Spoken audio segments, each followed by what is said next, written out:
Når man nu er inde i de forskellige franske eller andre europæiske eller resten af verdens store byer, så er det en stor bekymring, hvordan undgår jeg at miste mine penge, mine nøgler, mit kamera, hvad det lige end er, man har med. Og en af de muligheder, det er selvfølgelig at sikre sig, at sin taske er en lille smule mere sikker. Derfor vil jeg lige prøve at kigge på en taske, den er fra PackSafe, og har en masse forskellige features og muligheder for at gøre det lidt sikrere. Og hvis vi starter helt ude fra enden, fra starten, så har vi det lille rum, hvor man jo lige kunne putte sin punkt, måske sine nøgler ind. Det er måske ikke det sikreste, men noget af det, der gør det en lille smule sikrere end normalt, det er, at der lige er sådan en her, man kan klikke det hele fat i. Når det nu er nøgler, man snakker om, så er der så faktisk en ekstra mulighed herinde for at lige klikke dem fast, så de både er sat fast derinde, og derefter så låser vi den fast.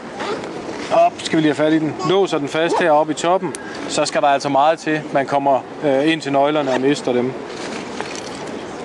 Hvis vi hopper til næste rum her, ja, så har jeg faktisk allerede låst det. Igen er der samme kliksystem, så kan man åbne det. Nede i er der masser af muligheder for forskellige små rum, hvor man kan have det ene og det andet. Men igen, fælles for det hele er, at man får det låst godt fast her.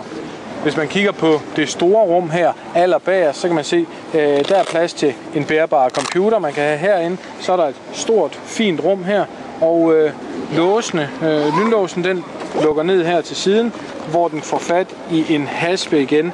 En ekstra dobbeltsikkerhed på det store rum er, at man faktisk kan sætte en lille hængelås i. Hvis vi vender tasken om, så ser vi skulderremmene. Det ligner jo meget godt almindelige skulderramme, men her er der stålwire indeni, så de simpelthen ikke kan skæres over. Og det er også derfor, man skal spænde dem op og i heroppe på toppen. Hvis man vil tage dem af den ene eller den anden årsag, så er der faktisk en dobbelt låsesystem her, der lige skal klikkes fra sådan der, før man overhovedet kan komme til at åbne det. Og så kan man for eksempel lukke det rundt om en bænk eller hvad det ellers skulle være, og så sidder den rimelig sikkert fast der. Så det var bare nogle af de feature, der er i en PackSafe. Som en lille sidste ekstra sikkerhedsfinesse, så er der indlagt et net herinde i rygsækken, så man faktisk ikke kan skære det op. Men er man nu ikke til rygsæk, eller synes det bliver for stort og skrumlet, så findes der en mindre model her, som man kan have på som skuldertaske. Den har mange af de samme sikkerhedsfeatures som den store. Måske ikke helt så sikker, men god til en lille kort tur, hvis man ikke skal have så meget med. Så vil du sikre dine ting en lille smule? Ja, jeg har i hvert fald været rigtig glad for det.